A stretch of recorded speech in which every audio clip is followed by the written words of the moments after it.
Let me see. You are live. So I'm like saying hi. Okay. You see me saying hi? Oh, I see you now. Yeah.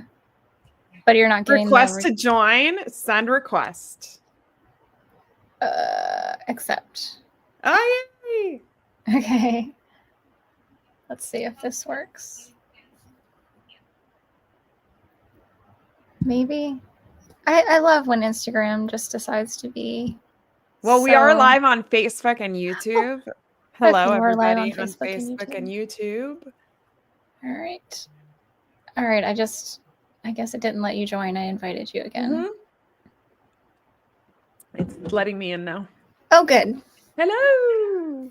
Yay. It's so much better when you're here. Aw, thank you. I like it when you're here too. Aw. All right. What are we doing? We're talking about what are we talking about? Well, welcome to the weekly pet roundup. I'm Isabel. That's Jessica. And today we're talking about creative ways to save money in pet care, like creative pet care ideas for when things get expensive. We talked about tariffs last week. We don't know how prices of pet products are going to be impacted, but we suspect that they are going to go up just because of the threat of tariffs and costs of packaging and all that. If you want to listen to that conversation, it was last week. And it is on the Pet Parenting Resets feed. Yes. There were a couple of issues at the beginning. So just know that if you fast forward a little bit, you should get to a point where you can hear that I don't leave and come back. So that was I think I edited all that when I posted it to the podcast feed. You did, because I think I heard it. On the podcast feed? Yeah, I got an email because I'm on like this podcast email thing, and ours came up, so they just post random ones whenever, and I guess because it's a trending topic, we got posted. And I listened to it at the beginning, and I don't know that we did edit it out. And I also felt like, can you hear any movements I make really a little loud? Bit, but it's not that bad. I gotta be more careful because I felt like I heard a lot of background noise on my end, I think. Oh, I mean, I could hear a little bit, but it wasn't super distracting.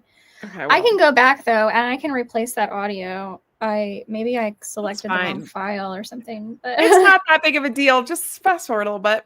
But yeah, so we were talking about how things are inevitably going to get expensive, and we all know that things have been getting more expensive.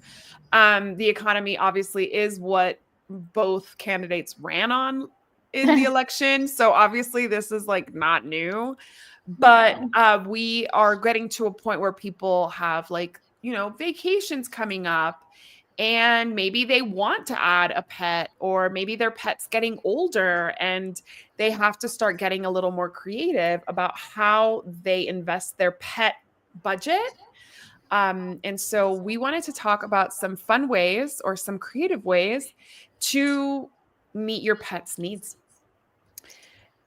And I asked AI, I said, provide creative ways to save money on pet care. And AI came up with a very long list of things. And I thought it would be fun if we discussed each of these things. And we're talking about dogs and cats. That's what Jessica and I both specialize in. So if you have other creatures, I'm so sorry. We probably won't speak about how to take care of your aquarium on a budget or anything like that. I don't know. We have no idea how you do that. But we do know that dogs and cats can be expensive. And so the first tip that it gives us, and we hope everybody's having a good day. And if you have any tips or ways that you save, please comment so we can add them to our discussion here. But the first one it says is homemade toys. Create toys from old shirts, socks, or plastic bottles to keep your pet entertained without breaking the bank. So I, first of all, don't want any dog chewing on bottles because microplastics. So let's immediately take that off of the table. I'm trying to reduce as much plastic as I can in my life, in the world, just because I'm so concerned about studies that are coming out with plastic in our, autopsies showing that there's plastics in our cells, in our tissues, in our organs, and it's really bad. And it's obviously in our environment, in our oceans, in the fish that we eat. So I don't love that idea. An old t-shirt or sock, I mean, I guess, unless your dog's going to ingest that, which could be very, very dangerous. I mean, if you fill like an old sock with catnip, that might work for your cat, but I'd be very careful with an old raggedy like fabric, anything, shirt, sock that can be ingested. I actually had to take a very long sock out of a dog's butt when I was a dog walker. What? It was like this big. Oh my gosh. He was, big surprise, a Labrador, a puppy. And he was just eating anything he found, and he was like struggling to get it out. And I thought maybe it's like a little grass or something. And I pulled and I pulled and I pulled with a poo bag around my hand. I promise I did not. I'm not that savage that I just went like pulled poo. And it was a white athletic sock about size 11 men's. I mean, honestly, you got so lucky. I know like veterinarians say don't ever pull anything out of your pet's butt because you just have no idea. I know. That's crazy though. I know. It could have been really bad. I didn't feel any, like I didn't pull like hard. Yeah. I literally just went like little by little, and I didn't feel any stopping, and I just genuinely didn't know what it was until he pooped the rest of it out. So I knew it wasn't like in any way entangled. And I definitely would have left it in there and rushed him to the vet had it been. But it was like huge. It was like obviously digested. Wow. It went through the whole process. So yeah, what are your thoughts on homemade toys? Yeah, I mean, I think, it's like you said, kind of a double-edged sword, because I'm going to go on a tangent here. One of the things that I'm learning about, and believe me, I'm not saying this because I'm perfect. I am not. But it is one of my goals over the next couple of years to try to switch as much of my wardrobe out to natural fabrics as possible, because even with most of our clothing, they are made from plastics. So if you have like a polyester shirt or something, it is also microplastic. So if we're worried about the bottle, we should also be worried about the clothing. That said, that's me being insanely nitpicky. And I have in the past, years and years and years ago, made like homemade toys out of shirts and things like that. So like you can make rope toys different, like you braid them, tie them to where, if you have a dog that isn't a Labrador, isn't going to ingest it. Yeah. Isn't going to ingest it. Yeah. I mean, it can be fun to play with. I also I have made snuffle mats before with, you just get big things of fabric from my Joann's or wherever, and like the kitchen sink mats that have the holes in them, and make your own snuffle mats. Those are actually really, really popular videos that I've had on YouTube in the past. And I mean, I think it's fun. I think it gives you something to do if you're bored and, scrolling social media way too many hours in a day. And it also makes you feel like you are doing something for your pet, which is, that's a really good feeling that we can get from whether it's cooking for them or making something, a toy or something for them. So like it's more than just about the toy. It's about doing something and showing you care and putting your love into something that you're doing for your pet. So like, yeah, that's amazing. That's wonderful. Keep, doing that. There's also a lot of things you can do with cardboard and making like enrichment boxes for dogs and for cats. There's a lot. In fact, my stepmom, when I was taking care of her cats a while back, she had like shoe boxes that she had like half cut toilet paper rolls in, and like little pieces of tissue paper and treats sprinkled around, and they loved it. They used it every single day. Yes. So yeah, I mean, I think that's within reason, of course. Just be careful of, like Isabel said, you don't want anything small enough that they can ingest, and you just have to really be aware of your pet and making sure you're not giving them anything that's gonna harm them. Well, Yeah. also you can just do nose work without Oh yeah. having to do all those things. Just like hide treats around your house. There. Yeah.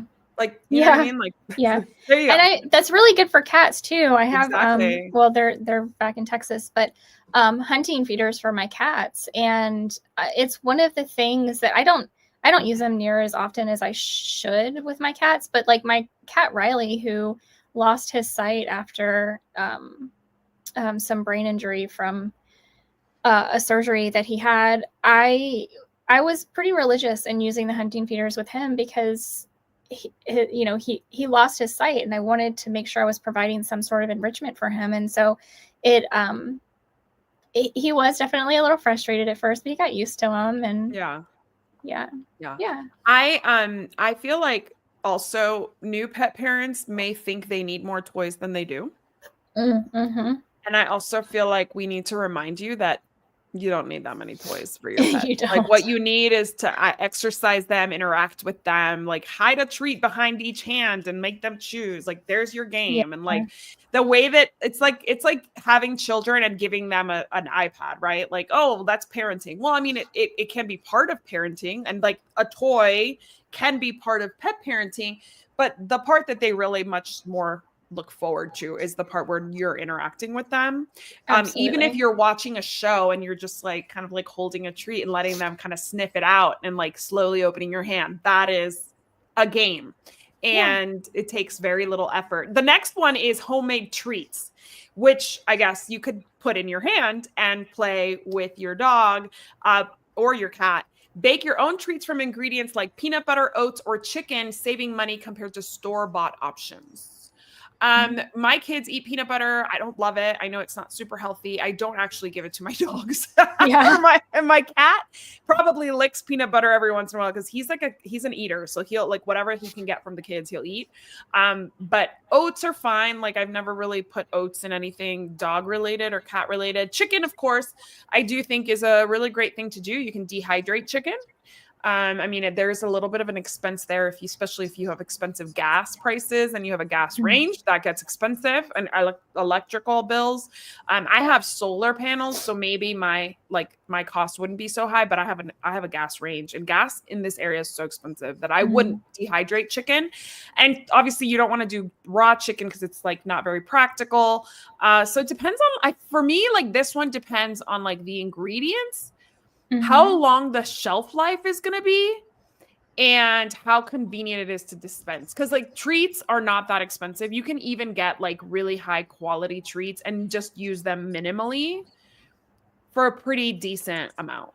You just don't have to overdo it. Like maybe you get a really high quality treat and do 1 treat a day instead of 3. Yeah. Yeah. I mean, I like the idea of making treats as well. And I think, dehydrators are not very expensive. They're going to use electricity, but not that much. And what I do, or what I used to do, because I don't do it anymore, when I would dehydrate things, I would dehydrate all kinds of things. I would kind of plan to dehydrate all kinds of things at one time. Whether like I would do some chicken hearts because they're really inexpensive at the grocery store. Beef liver sometimes. That one is usually easier in the oven because it has so much moisture in it. But I mean, yeah, even like thin strips of chicken, whatever, and make, you can also do non-single ingredient treats. So you can have recipes of things that you're cooking in the oven. That's totally fine. I'm not against that, especially when we're using like fresh herbs and things that really have a lot of wonderful properties to them for our dogs.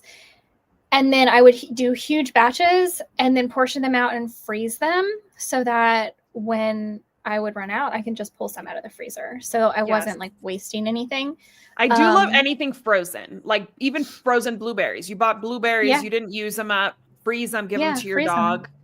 Those are the frozen. I do feel like is a really good idea, especially now that it's going to start getting hot. Yeah. Yeah. But I mean, for me, it's just anything that has fat in it. Like, I just don't want it to sit in it. So anything animal based, really. I don't want it sitting in the fridge for more than a few days. So I'm going to freeze it.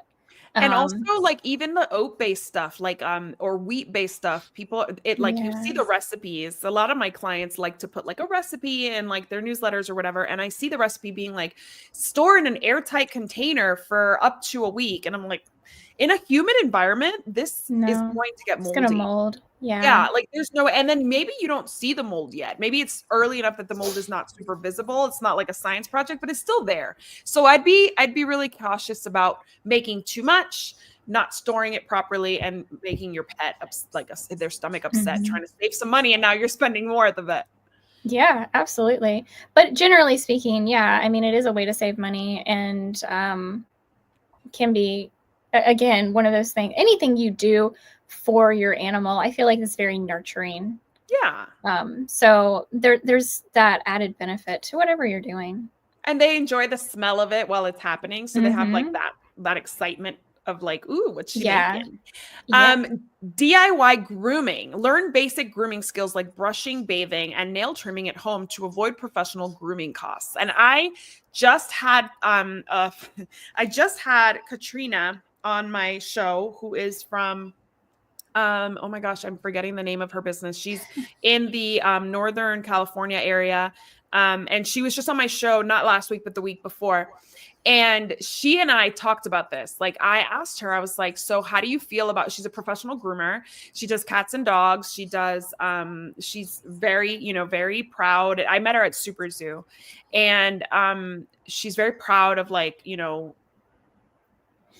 the trade, and, like, doing it right and doing it well and really Yeah. taking care of the pets. And so I asked her, and she said, by the time you invest in all this stuff, it may, and if you're not really going to do it, right? Like, you Mm-hmm. say, oh, I'm going to start DIYing, and then you order all this stuff on Amazon, like, you may end up spending more than you really needed to.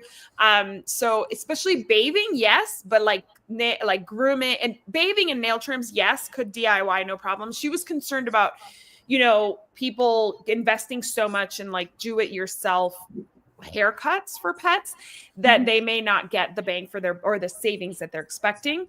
I will say that I had tried with my Maltese mix Bachi a very long time ago to DIY, and I was very bad at it. So I think it's also like a personal thing. I have a friend, Diane, who cuts her schnoodles hair, and she looks cute all the time. But I just didn't have, like, the patience, or like, Yeah. and, like, my dog was easy, so it's not like she fought me or anything. Mm-hmm. But I don't think that DIY grooming is for everybody in every case. No. Yeah. Well, and it's funny because I put up at the beginning of the pandemic, I put up videos on DIY grooming at home, and they were very popular as well. And I was very clear that I'm not a professional groomer. Right. Um and I actually had a groomer comment and tell me, like, this is great. I would just maybe do this or this or that. It was kind of really, really cool for her to say that. And it was silly things that I didn't think about, like, don't use the scissors until after you've bathed them because it can dull the scissors, and things like that. So, like, I'm like, I'm very clearly not a professional. I'm just trying to help people who are stuck in their And also houses. exactly, in a pandemic, the priority wasn't really the groom. It was just like, Yeah. you couldn't get into the groomers, so you had to do it yourself. Right. Yeah. But I still to this day groom Kim myself, and she is not one of those dogs that, like, she's not a poodle or whatever. That's like, it has to have this perfect, like, round shaped whatever. Like, I'm not doing that. And no, I can't do that either. Like, it's not going to look good. Yeah, I think that's, like, a little bit, like, unrealistic to expect of, like, somebody who hasn't gone through any kind of grooming Right. training to do that. Yeah. Yeah, no. Yeah. Mine was really bad though. Mine was, like, short here, long here, like, it looked Mhm. like she had been hacked. Her See, hair had I been do hacked to that. pieces. I do that with my cat Riley because he won't sit still. He's just moving around, and I'm trying to I'm just trying to get the mats off of him. Like, cuz I brush him a lot, but he just, because he's blind, he doesn't have, I He's try not so grooming hard. himself like He's not that grooming well. himself. He's not engaging. He sleeps a lot. He doesn't, I try really hard to engage him, and he's just, the older he gets, the less interested he is. So he's very sedentary, and it almost doesn't matter how much I brush him. Like he gets mats. So I do generally like I have in the past, if I have somebody help me, like if I had my husband help me and hold him, I could do a pretty decent lion's cut on him. It wasn't perfect, but it was like give it a week after I did it, and then it was kind of halfway cute, right? But just me doing it, no. It's like I've butchered, but I'm getting the mats out, and that's the important thing for me. Like I don't care what he looks like as long as one, I'm not hurting him. Two, the mats aren't getting worse and hurting him, and then he's good. Like I don't care. He's not going into any shows. I think it's a little like it depends a lot on the pet's hair too. Like people with doodles are known for like neglecting their doodle's hair and trying to do it too late, and that's when even a professional runs into trouble. So you definitely don't want to start too late. So like if you were to start DIYing, maybe you take them to the professional groomer, and before they even need their next groom, you start kind of doing it yourself. Where that you haven't let it get to that point where it's like a mess. Because only a professional groomer really knows what to do at that point. And some of them will even tell you, I've had a few groomers on my show who are like, I will say, like, I can't do anything. Like this dog, mostly cats, this cat has a pelt now, and this cat needs to be sedated, and it needs to be removed by a veterinarian. So that is something you, as a pet parent who doesn't know the difference between like a mat and pelts, right? Like you don't want to get in there and like find that you're hurting your pet, and then now the DIY turned into. So you do it how often? Like, and I know you're super disciplined, but like, how often are you doing it? Yeah, I mean, for Kim, and I actually, so I'm extra. So she is a mixed breed, and the very first time I tried to groom her, I found her Pomeranian. She has this mane around her neck where her undercoat is completely Pomeranian. So I actually, in this like area around her neck and shoulders, I actually I have thinning shears that I take and thin that out so that her hair lays a little bit nicer. And I probably do that maybe quarterly, maybe like seasonally. Okay. Just kind of to keep it under control. Like, yeah, it's not bad at all. I will take the shears not on the lowest setting. I'm very careful about not, I have never nicked her, but I will kind of clean up her back end maybe closer to once a month, just because if she does get diarrhea, like it's messy. And so I try to keep that area a little cleaner to make it easier if I do have to clean her up. And then I have been really bad. I used to trim her nails every 2 weeks, and now I'm doing it like once a month because it's just me now, and it's so hard. It's so hard to do it by myself. But I will say, going back to the nail trims specifically, I was terrified. I was absolutely terrified to trim my dog's nails when I first started doing it. I literally took them to the vet every 2 weeks and had their nails trimmed.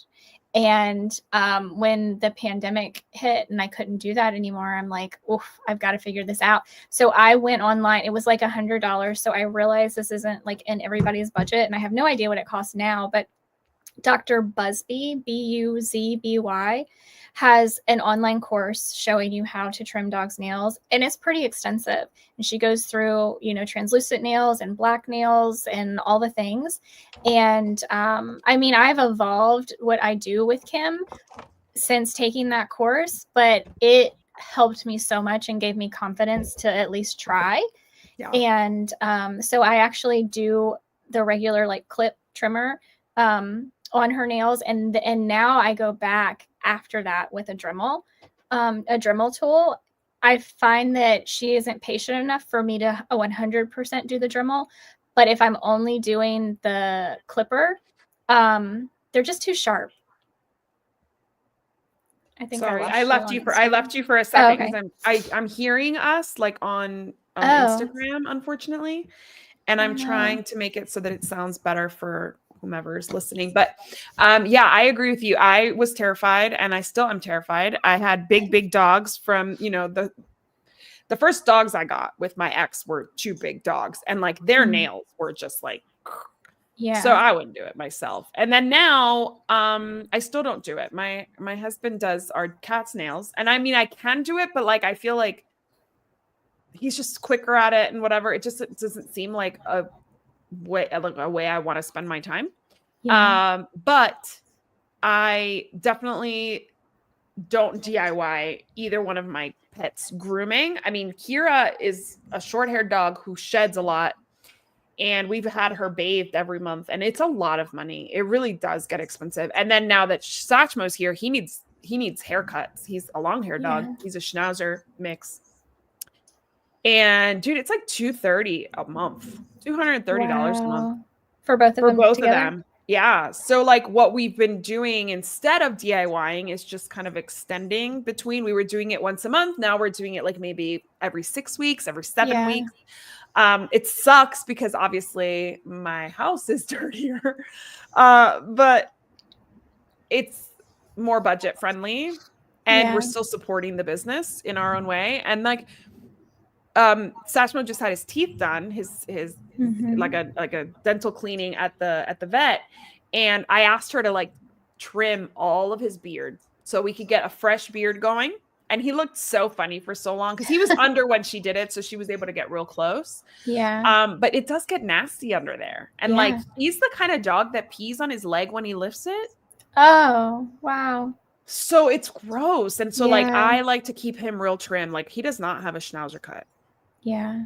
Well, yeah, I mean, you got to be practical. I mean, I'm sure there are people out there that want their dogs to look a certain way no matter what, but like for me and for you, I'm sure you've got to be practical. If they're going to like pee on themselves, you got to be able to clean them easily, frequently. Dude, he stinks. I mean, the reason he went to get the teeth cleaning is because his teeth stunk, and it has made a huge difference. But he still kind of stinks because of. So I mean, going to every 6 weeks has been a sacrifice on Yeah. my part. Aw. But we actually use some like dry shampoo that I got at one of these events that I went to.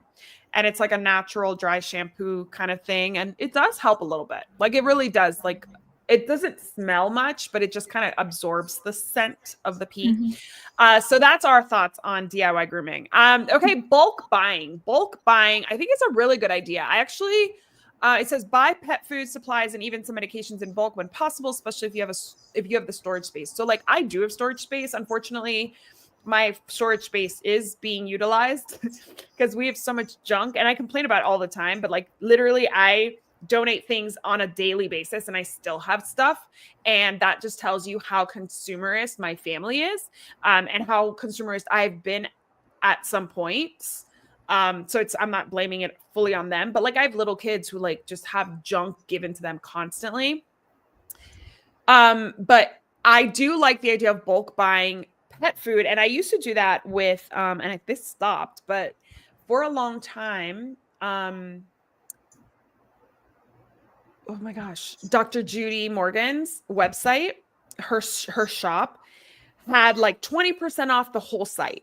And I was doing green juju at the time, and they included green juju. So I would Mm, buy like multiple bags of green juju at that's 20% off. crazy. Yeah. Yes. Green So juju is never definitely on did sale. that. I don't believe it's happened for a long time. And I've had the food that I got from that like shopping Yeah. spree that I The won. So Steve's. I Yeah. just use that food as a topper. So I don't buy it that often, but I was getting boxes full of Dr. Judy Morgan, shipment Mhm. from them. So I do like that. I just feel like most bulk buying opportunities are like Costco and Sam's, and like the quality is just not there. So I wouldn't do that. I'd rather Yeah. not. Yeah. Personally. The thing is, I tend to bulk buy. I will wait for like annual sales Yeah. for more shelf stable things. So, Four Legger, for example, they have a Thankful Thursday sale. instead of like a Black Friday sale, they do a Thankful Thursday, I think it is. And so, and their shampoo, like a bottle of their shampoo for me lasts for forever. Exactly. So like I'll buy 3, which isn't a ton, but that's gonna last me like, I mean, years. I don't have to do that every year. And then like Cocoa Therapy, coconut oil, that stuff is shelf stable. It lasts forever. So anytime they have a, whatever their big sale of the year is, Crude Carnivore, which honestly, going back to making treats at home, you can make your own bone broth at home too. Much less expensive as long as you have the freezer space for it. Then please, that's amazing. Do that. But yeah, with Crude Carnivore has their anniversary sale, I will stock up on their stuff. And yeah, I would stock up on frozen stuff as well previously when I had the storage space. Currently, I don't. So I'm not stocking up on anything frozen. But if you shop at your indie pet stores, most of them are going to have some sort of loyalty program. And I actually, the store I shop at now has 2. So I have the like Astro Loyalty, which is a nationwide thing that a lot of brands participate in. So like I buy 12 goat milks and then I get the 13th one for free, kind of thing. And then the store itself has loyalty rewards where you spend X number of dollars and you get X number of dollars back to use on your next purchase. So like those are things to, again, incentives to shop local at your local indie pet stores. So take advantage of those things and figure out the things you love that you cannot live without. And if they are shelf stable, stock up whenever they do their annual, whatever the biggest sale of the year is. Yep, for sure. And also remember that you can reach out to the companies and ask them, are you having a sale anytime soon? Or how long is the shelf life on this before I place an order? So don't be shy, like be strategic and like reach out, especially if it's a small brand, they'll be happy to answer your questions. And they might give you, if they're not having a sale, they might give you a, coupon code just for reaching out. So we'll see. Yeah, absolutely. It does. The next one is actually utilize pet store loyalty programs. So I agree with that. And the big box stores do it too. Like I've gone to, PetSmart for like stuff for like the cat. Like when we first got the cat, we just went to a PetSmart and bought like litter boxes and things like that. Yeah. And before I knew it, I had like, $10 to use towards something else. And I went and like bought cat food or whatever. So everybody does those these days. And honestly, like if I don't get like some kind of reward, I stop buying there. Like I'm like, I want a freebie. I like a freebie.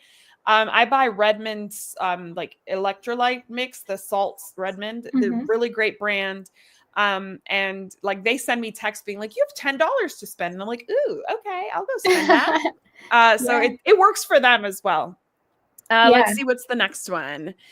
Discount stores. Check discount stores for pet supplies like beds, bowls, and toys, which may be available at significant discounts. I'd say don't do this.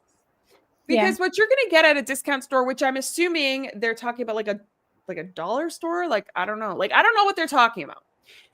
Depends on the store. So like Home Goods, maybe. Yes. Maybe. Home Goods, yeah.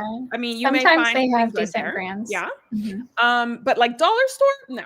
Please don't do that. You're going to get stuff that's covered in toxins, that's plastic, that is not good for your pet, that maybe is covered in lead too. Like there's this guy I follow now on social media that's like the lead guy or something. And he like he recently went into Home Goods actually. And like every single plate that he tried, he puts like his little dye on it, tested positive for lead. And then apparently like years ago, I just discovered him, but he's been around for a while. Years ago, he went to IKEA and there was stuff with lead. And then this year, I think he went to IKEA and they've done better. So like, if you have an IKEA near you, they have some good pet products that might help, that might be. And IKEA does a good job of like VOCs and things like that for bedding. So I prefer that to like Amazon. But I don't know. I wouldn't discount buy because sometimes I feel like when we think we're saving money, we spend more anyway. We've talked about this a lot where it's like, do we need this? Right. Does the pet really need another bed? Or is my pet right now, and I'm speaking from experience, Satchmo has 2 beds in my bedroom right now. Why? Like, why does he need two? Like, Kira has one big one, the big Barker bed that is for her. And then he has like this like little watermelon cushion and then like a cat bed that like he took over. And I'm like, why? And like, it's in the way, it's dirty. And I'm just looking at it like, next time I remember, I'm just gonna toss this in the trash. Like, I don't need this. And if I were to be like, not thinking about it, I might even replace it, right? Like, I might be like, oh, we need a new bed. No, we don't. We don't need this one. We don't need a new one. So just if you have to resort to like deals and steals, maybe. Yeah. I mean, literally the only thing I've ever purchased at the Dollar Tree from their pet section are the cat nail trimmers. That's the only thing. That's a good one. Because those do get like, they're cheap, so they get kind of like off center and like they get dull pretty quickly. Yeah, I've actually had the ones I've had for like 6 years, and they still work fine from the dollar store. From the dollar store, I'm sure they're the same ones you buy at the groomer. Like, they have to be. They look exactly the same. They look exactly like, literally, they look exactly like the ones the veterinarian uses. Yeah. And they might get them at the dollar store too. Who knows? The next one I'm a big fan of, used or refurbished items. So consider buying gently used pet supplies or exploring refurbished options to save money. I'm part of a very, very special Buy Nothing group here in El Paso. We're on the west side. And I mean, let me tell you, people give away, and I've given away amazing stuff. You lose a pet, like it's perfectly, it's perfectly good bowls and perfectly good harnesses, and you don't have a use for it anymore. And I've always handed those off. Like the collar was always harder for me to do. So I would keep collars, like Christmas collars. I still have everybody's Christmas collars. But everything else, I was like, it's time to pass it on. And like, these things are in really good shape. So I have a box downstairs actually that I have for the shelter, where like I was given a bunch of stuff.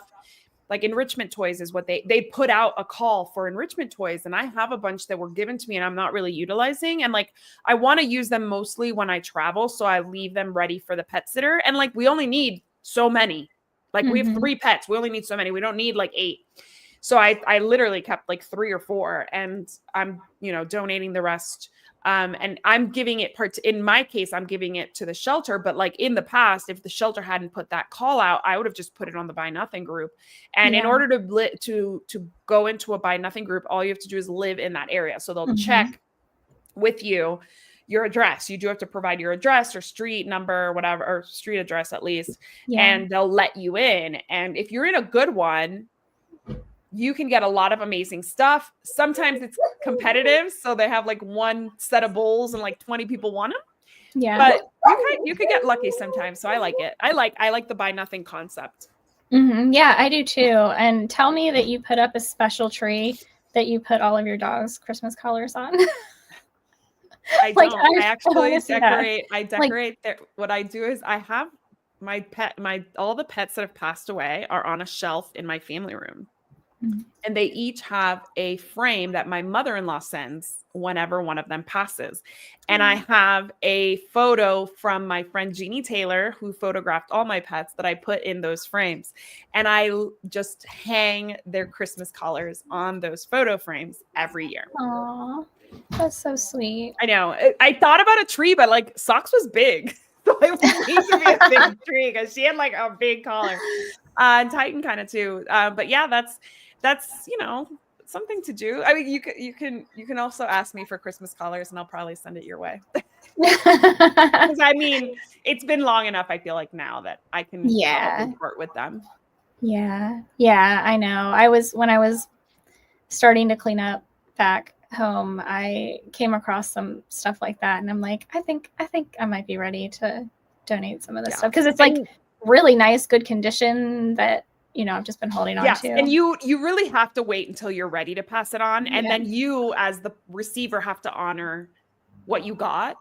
One of the things that I really like is to see, I think I gave because Titan had 2 Christmas collars. I gave one to my friend Debbie, and like she did send me a picture of her dog in it for Christmas. Aww. So, we actually, the best gift my mother-in-law ever gave me was sending me for Christmas, or it wasn't for me, it was for the dogs.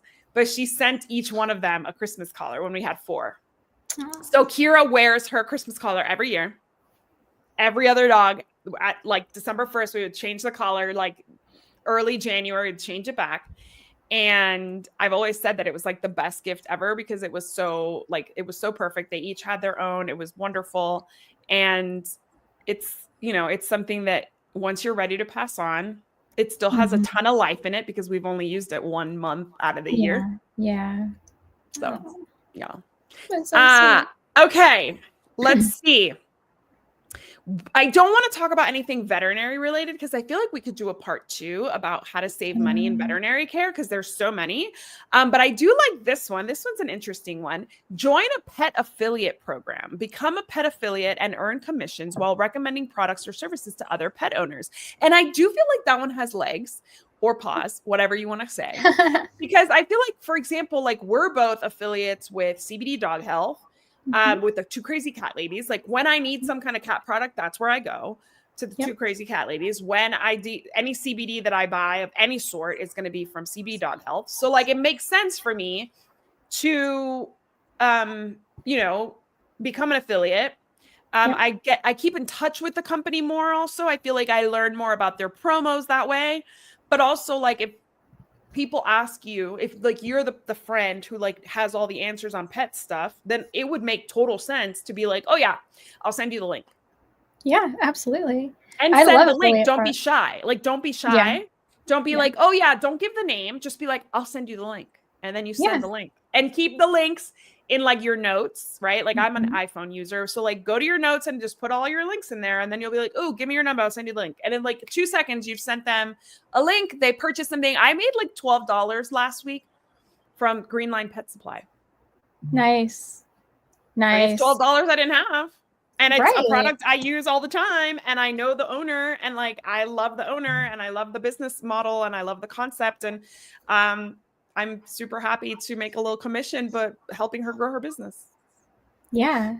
You were talking about them. You've been talking you talk about them a lot, but around Earth Day, I'm sure that was I posted it on my personal Facebook page being like, hey guys, if you're looking to do something for Earth Day, they're having a promo. So like a lot of these places, the good thing is like, it's not a hard sell because the people that purchase from that link save 20% from the retail price, right? Right. So they got a deal and I got $12. So the only one who really made less money was the company itself. But like we spread the wealth, we share the wealth. And like I shared it on my personal page where I have like 2,500 friends and 2 people purchased. So if you are just like a pet parent who's passionate about pet care, why can't you do that on your Facebook page every so often? Yeah, of course you can. It's like a side gig. And side gigs are a good thing. They are. Yeah. No, I think affiliate programs are great. And I mean, there are some companies that require you to have like a business ID, but not all of them. You know, I've never run into that because I don't do many, like, I'll be honest. And I do have an Amazon affiliate, but I think I just used my social security number when I set that up. Yeah. It doesn't go very well for me on Amazon at all. And like, I don't know why, because I've literally sent like an affiliate link to my mom and she'll buy the product and then I don't get a commission. So I'm like, no, that's crazy. Yeah. I think Amazon is and Amazon probably has like the smallest percentage out of any company. Yeah. As well. And they probably have like a lot of red tape, like where if like they clicked it and they didn't like buy, and then like maybe they clicked it and bought it once, then like they can't use anything else again. Like they can't buy anything from you again. I don't know. But I think they make it so that they're not giving too much away. Yeah. Well, it's supposed to have like I don't remember, 30-day cookie is pretty typical. But like for every new product, right? It should be for every new product, or no? Well, anytime they click a link of yours, it should be a 30-day cookie. But also anything else they have in their cart that they purchase, you're supposed to get commission on that too. But my question would be, one, I mean, maybe they're just not being honest. Like that's a thing. And then they're such a huge company. But then also, like, if she had something else in her cart that somebody else had sent her a link for, if that would override it, I don't know. My mom doesn't know anything about links and doesn't really like follow influencers. So like, I'm pretty sure I'm like, Mom, use this link. And she's like, oh, right. So yeah. I don't know. I don't know. That's a good one. I mean, I make money off of Amazon every month, but not a lot. So we don't have a lot of time, and this one's going to take us a good amount of time. So this is Okay. Look for free or discounted services. Many shelters and clinics offer free and discounted services for different things, whether it's spaying, neutering, microchipping, and other services. And I don't want to focus on the spaying, neutering, or microchipping because I would like to talk about those things next week. But Okay. I want to talk about services as in like dog walking, pet sitting, boarding, because these companies, and if you don't know me at all, you don't know this, but I was a professional pet sitter for 12 years. I had a multiple six-figure business with 20 employees in the DC area from 2008 to 2020, when we all know what happened. I had to close my business because I was no longer in my service area and didn't want to go back. But anyway, that's the quick version. But I'm still very much involved in the industry of pet sitting, dog walking, pet care industry, in-home pet care. And I'm still pretty adjacent to like boarding and stuff. And these companies, whether it be like a really established company like mine was, or a newer, smaller company, or like a solo pet sitter who's like been doing this for 25 years, but they don't have a staff, it's just them. The margins are very, very, very small. So to ask for discounted services to me is an absolute no-go. If you cannot afford their services, do not, find something else. But also, nobody should be pet sitting for you for free. And I'll tell you why. Because pet sitting is a huge responsibility. They have access to your home, your pet, all your things, your house. And there's just too many risks for somebody to take that on. So if anybody's willing to take that on, either they're desperate, like they don't have a place to live, like maybe they're between houses and they're like, hey, this is a good negotiation for both of us. I'll stay with your pet. You let me stay in your house. If you trust them enough, they might be a good fit for you. But somebody who's just like, yeah, I love pets, I'm going to stay with them. Like they may not show up. They may bring strangers into the home. They may lose your pet. So definitely never look for free pet care in your home, free boarding in their home. Like they may, what if your pet like pees all over their rug? What if your pet bites their couch? Like, do you have an understanding on who's responsible for that? Because if you have a professional pet sitter, they have insurance to cover that. So their insurance covers it. You don't have to pay for it. It's all good. But you paid for the care, but you don't have to pay for the damage. If you go to a friend's house and you're like, here's my dog, and the dog does a terrible thing, now you're on the hook to pay for that. I would hope you would do the right thing and pay for it. But that's something that obviously might ruin your friendship, might cause some stress financially. So like free and discounted pet care always is like a really big red flag for me. But because we're talking about getting creative, I do think that there are situations where you could do something like an exchange with a friend who you know is a really dedicated pet parent, but that doesn't happen overnight. Like that would be something that I would do, like where you did play dates together and your dogs or cats got to know each other.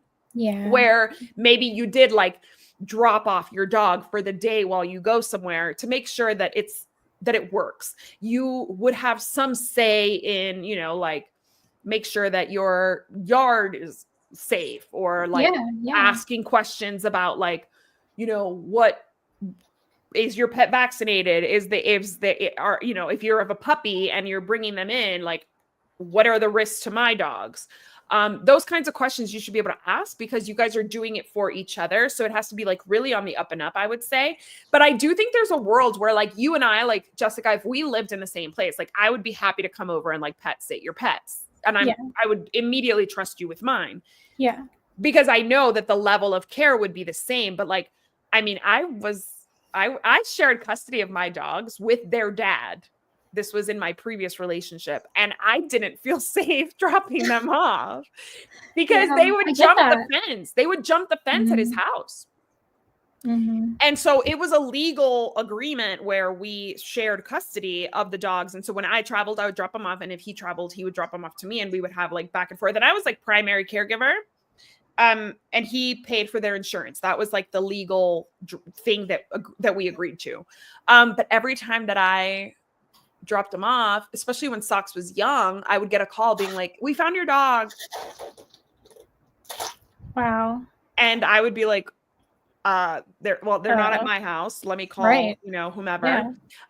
So it really has to be somebody that you align with as like as a pet person. If you have to, you know, if you move somewhere, you don't know anybody, I wouldn't just be like, oh, do you mind taking care of my pet? Which I know a lot of people do. And like in the military, people ask for favors like that all the time. And it just boggles my mind because like you're giving access to your pet, to your home, to a stranger. And like, just because they live on post or they live in your neighborhood doesn't make them automatically like a good choice. I would say better than to just leave your pet with just anybody is shorten your trip and get a pet sitter, right? Like maybe you don't need to be gone for 2 weeks. Maybe you need to be gone for 5 days. If that's all you can afford as far as pet sitting. And just definitely make sure that you guys discuss all the details of if my pet damages something, what are we going to do? And like in my house versus your house, like what if our dogs get in a fight? Right? Yeah, like when you board your dog at a boarding facility, they have insurance that will cover your dog if your dog is injured in that facility. If I take my dog to Jessica's house and the 2 dogs fight, who covers the cost? Right. Yeah. Do we know who started it? Are we going to really nitpick that? Are we going to go 50-50? Are we going to, you know, does my dog have a bite history? And so I'm automatically going to agree to pay? Like those questions have to be asked and those things need to be discussed. Because I do think, like I said, it could work, but everything has to be done really mindfully. I wouldn't drop my kid off for a week at anybody's house without asking a ton of questions. Even with my in-laws haven't taken care of my kids overnight. My mom refuses to take care of my kids overnight. She's like, that's too long. My mom is not like your nurturing grandmother type that wants to like take care of them all the time. Like she loves them and they adore her, but she's more like, I make them dinner, we go out, like we have good time. And then like, it's time for you to fight with them to get them to bed. Like I'm not doing that. Yeah. So think about like, if I were to be like, Mom, take care of my pets, I would never. She's my mother. She raised me. I know she's a super competent person, but I just wouldn't because it's not for her. Like she doesn't want to do this. Yeah. So if I were to drop off my kids at somebody's house, like I would be like, what do you want money for food? Do you want, like, how often should I call? Like, what happened? Like, if they break anything, please let me know. I'll replace it. Like, and they're children that you could be like, you better be on your best behavior. You can't say that to your pets. No. In fact, on the contrary, you're literally dropping them off being like, I'm abandoning you. Now have fun. And they're going to be like, might have colitis all over the rug. They might like throw up. They might chew something out of like, just like the nerves of being in a new environment. Like all of that could go very, very wrong. Absolutely. And I mean, this is one very much in agreement with everything you said. This is absolutely one place where I would not skimp. I just would not. And I mean, I realize like and I know I've said this before, and we've talked about this before, like I have seen so many posts where people are posting in the neighborhood group, like, oh, I'm going out of town next week. I need somebody to watch my dog. Like, first of all, I will never book travel unless I already have pet care established. Correct. Period. End of story. And this has happened to me twice now. If I book travel having pet care established and sometime between my booking and my departure, they cancel or try to change the days, I freak the heck. I'm like, cancel the trip, find somebody, like this is not like, oh, we'll figure it out. This is serious. This is your pets' lives. Yes. In the 12 years that I ran my business, we only had to cancel on one client. And it was because they were like at the end of our service area. And the person that was their pet sitter who had committed to it was automatic, like out of nowhere, her family was relocated by I think they were ICE. And they were just like automatically relocated and she could not. And like, I wasn't in town, so I couldn't do it because I would have just done it. I would have driven like the 40 miles every 3 times a day. I would have, but like, I finally had to be like, I'm so sorry. Like we have exhausted every option. And I had 20 staff members to choose from and nobody could do it. And it was truly like so heartbreaking. And like, I know that they hated us for it, but I had to do it. And I know that What I are you threw gonna such do? a wrench in their like plans, in their travel, stressed them out. It felt awful, but like we genuinely couldn't do it. It was like 2 months before. So it's not like we like waited till the last minute. But that's why you want to also think about booking a business with either employees where they have backups. Like in my business, we had an assistant manager, we had a general manager, me, and we had an operations manager, Beth. And so like until I moved away, you had 3 managers that could back up the employees. Once I moved away, it was 2. And then within each group, we had which in each service area, we had buddies. So like if Allison couldn't make it, then Sherry would go in her place, and they would back each other up, and they both had keys to the same client, so they could like work as a team. I know that there are individual pet sitters that work on their own, like they have their own business, they're the only ones who but they have another individual pet sitter that they network with, that if something were to happen to them, they're like, hey, like I know the perfect example is like in Houston, there's these 2 that are like best friends, and they pet sit for each other. So like Scott travels, Bobby takes care of his pets, and then Scott has something going on, Bobby takes care of his pet, like his client's pet too.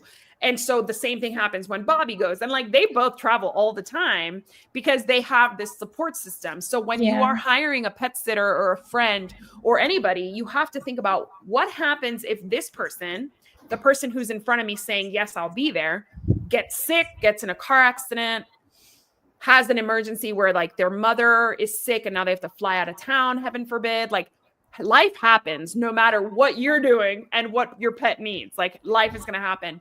So always asking like, what happens if something, like there's an emergency, and maybe like their spouse can step in, right? Like if it's like, if it's friends, you could be like, oh, like, hey, Jessica, if something happens to me, like Chris will step in or whatever, or like, that'd be fine. Right. Cause Chris is he's not this level of care, but like, he's capable, right? Yeah. But like in the case of like 2 single friends, like who steps in? Right. Like 2 single women, one of them, like they like back each other up, but like they're friends from work. What happens if one of them like ends up really, really sick? Appendicitis happens. Like the other one's in like Europe being like, oh my God, my cat's still waiting to be seen today. So that's one of those things that I agree with you. Like we can get creative and minimize in other places. But finding a reputable pet sitter, pet care provider is so important. And honestly, the only place I would skimp is dog walking. Like, so basically your dog doesn't get walked midday, but you like rush home and walk them yourself. If like that's your reality, then that's your reality. Or do you take them for a really long walk before you go to work so that they're tired? And maybe, let them drink a little bit of water and like fill the bowl where they don't drink an excessive amount, kind of be more strategic about that. And you could probably save money on a dog walker. Instead of doing it 5 days a week, maybe you do it twice a week. Your dog gets that break and that great thing, but it's, it doesn't break the bank. But when you're traveling, you're literally outside of the area. I would not take it. I would not. I wouldn't either. Yeah. It's scary. To me, it's scary. I just can't. I can't wrap my head around that mindset of somebody who's like, I'm leaving tomorrow and I need somebody to watch my animal. Well, like those people will end up on Wag and Rover. And I will say that Wag and Rover are technology companies that connect you with pet care providers. They do not vet the person who's coming to your house. They do not background check them. They can pay for a background check to be listed on their profile. And they get like a little badge or something that they've done that, but that could have been done a year ago and something has changed in their background and you wouldn't be the wiser. As a professional pet sitting business owner, I would background check my staff constantly, and I would do it. I would check credit scores. I would check everything because I didn't want to send somebody who was like about to default on every loan they ever had into your home where they might be tempted to steal. So like I checked everything. They also do not cover they don't provide any kind of insurance for you, for the pet, or for the pet care provider. So if you are going through a WAG, it's mostly dog walks. And you're just kind of hoping that the person who has access to your house is like a decent person. Yeah. That's so scary. They've had situations where they lost pets. That's just WAG. They lost pets. They abused pets. Obviously, they've had situations where people steal. I mean, bad people are everywhere.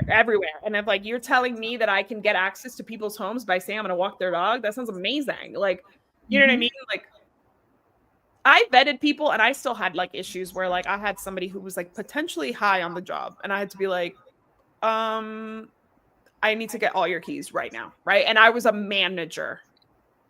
Yeah. Like in the same area, not a technology company, like in Seattle, managing somebody in wherever else.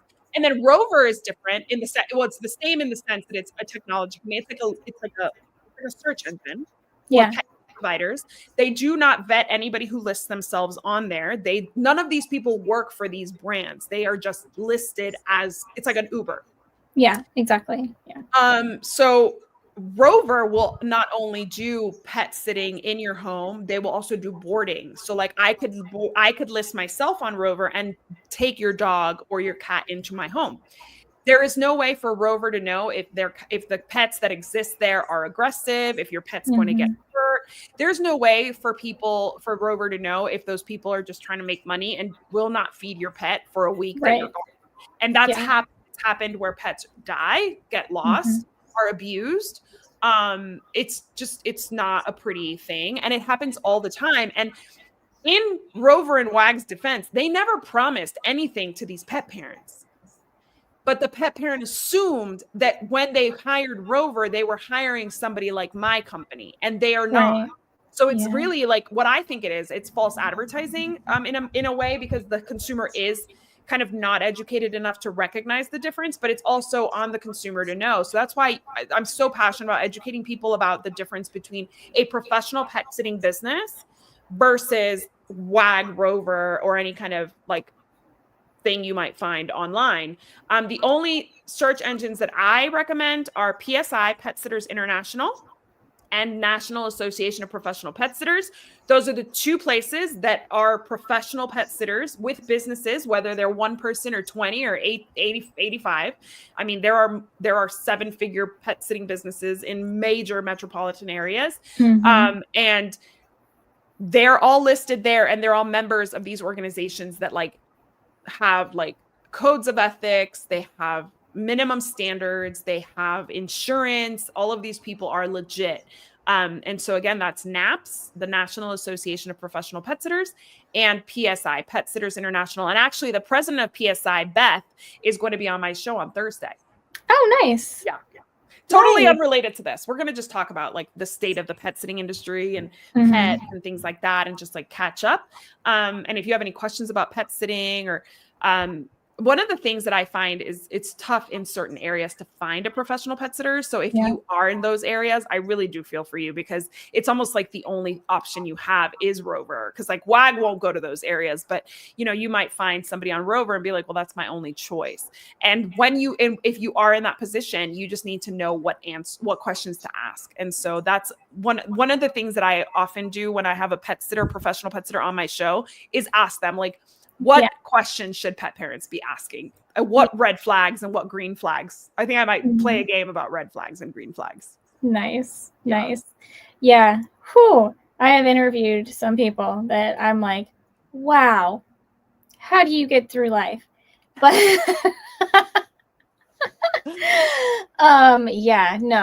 again, this is one area I definitely would not try to skimp on. I just could not imagine. Just like with a child, like you said, I could not imagine just being like leaving your child at home, opening up an app and saying, here's the code to my door. Come and check on my child in a few hours. You know what I mean? Like, I've never thought of it that way, which I mean, you would think I would have thought of it that way, but that sounds illegal, right? Like the government should not allow that type of service to even exist because of how dangerous that could become. Like you'd just get a bunch of pedophiles coming into your home. Why do we not like worry about animal abusers and thieves coming into homes? Property. There's no real liability. Yeah. It's like opening the door to a cleaning lady. Yeah. It's the same. Yeah. It's the equivalence in the eyes of, the government or whatever. But yeah, I would never, I mean, as a parent to two children who can speak and tell me how it went, I Yeah. barely leave them in the care of anybody. Right. Like Yeah. And they can tell you barely. everything. And they can tell me if it went well, if they were mean, if they yelled. Like one of my kids doesn't like this particular like place that has great, like a kids night out on every Saturday. They do like a parents night out and it's like fun for the kids. My daughter loves it. My son hates it. And why? He can tell me. Like every time I do anything, they like yell at me. And like they love Mila, because Mila goes there for gymnastics. So like she knows all the coaches and blah, blah, blah. So she's like everybody like loves her. And like, he feels like the ugly stepchild. And he's like, I hate it there. And so what do? We don't take him there. Yeah. Because he doesn't like it. And because if I went out that night, I would be worried about like Noah getting into trouble or like acting out because he didn't feel comfortable. And he's 7. He's able to speak his mind and very well, I might add. And like Kira would just cower in the corner and like whine until I picked her up. Poor thing. Mm-hmm. Yeah. Kira, you keep farting, man. Kira's been farting this whole show. What did she eat? I don't know.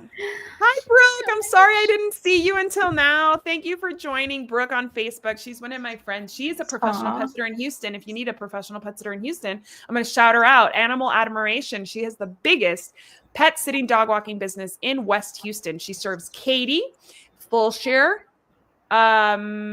Cypress, and I forget what else. One of those, Katie, Cypress, Fulshire, and why can't I remember the other one? But anyway, she is awesome. And like she runs a tight ship. I'll tell you that. She is very, very involved. Nice. Yeah. All right. So we're going to continue this with saving on vet care next week. Yes. Okay. Creative ways to save on vet care. And one of the things I want to discuss, and we'll, do our research before, is these like virtual medicine places that now are available and what our thoughts are on like the limitations, whether they really save money, that kind of stuff. I feel like there's a big conversation to have. And it's actually, I'll be answering my own questions because I haven't looked into it. I've seen some, ads for like a vet, like a virtual vet med service. And I use that with my kids. Actually, I have Blueberry Pediatrics. I have like one of these things where if I can't get into to the pediatrician, I will, upload their picture and give them their vitals and they can send in prescriptions or whatever. But I haven't really looked at it for vet med, and it would be a good conversation to have. Yeah, let's do it. Awesome. All right.